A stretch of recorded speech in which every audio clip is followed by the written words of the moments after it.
மிகப்பெரிய ஒரு ஏர்போர்ஸ் தளம் இந்த பாக்ரம் ஏர் பேஸுங்க. அது ஒண்ணு. அங்க 2 கான்கிரீட் ரன்வேஸ் இருக்கு.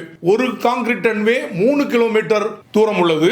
இன்னொன்னு 3.6 கிலோமீட்டர் நீளம் உள்ளது. எந்த ஒரு பிளைட்டையும் ஃபைட்டர் ஜெட் ஈஸியா இயக்கக்கூடிய அளவுல நல்ல ஸ்ட்ராங்கா கட்டிருக்காங்க அந்த air base. US war on terror அப்படின்னு சொல்லிட்டு 2001 ஆரம்பிச்சாங்க. அப்பதான் இந்த ஏர்பேஸ் அமெரிக்காவுக்கு ஒரு கீ ரோல் பிளே பண்ணாங்க. இதை முக்கியமா வச்சுதான் அந்த வார் ஆன் டெரருக்கு அங்கங்க அடிக்கிறது செய்யறது எல்லாமே பண்ணிட்டு இருந்தாங்க. அவங்க அந்த ட்வின் டவர் இரட்டை கோபுர தாக்குதலுக்கு அப்புறம் தலிபான்கள் ரொம்ப அநியாயம் பண்றாங்க, தலிபான்களை ஒழிச்சு ஆகணும், அவங்க அல் கொய்தாவுக்கு உதவி பண்றாங்க அப்படின்னு சொல்லிட்டு தான் தலிபான்களை முல்லா உமர் போன்றவர்களை ஒழிக்கணும் அப்படின்னு சொல்லிட்டு பலவந்தமா நேட்டோ நாடுகள் இங்கிலாந்து எல்லாத்தையும் சேர்த்து போய் ஒரு படையெடுத்து ஆப்கானிஸ்தான்ல உள்ள அந்த பாக்ரம் ஏர்பேஸ அமெரிக்கா பிடிச்சு 2001 இருந்து வச்சுக்கிட்டே இருந்தாங்க. அவ்வளவு முக்கியத்துவம் வாய்ந்தது இந்த பாக்ரம் ஏர்பேஸ். சரி, அந்த பாக்ரம் ஏர்பேஸை யாரு கட்டினது? இப்ப திடீர்னு எனக்கு கொடுங்க ரொம்ப கேட்கிறாரு.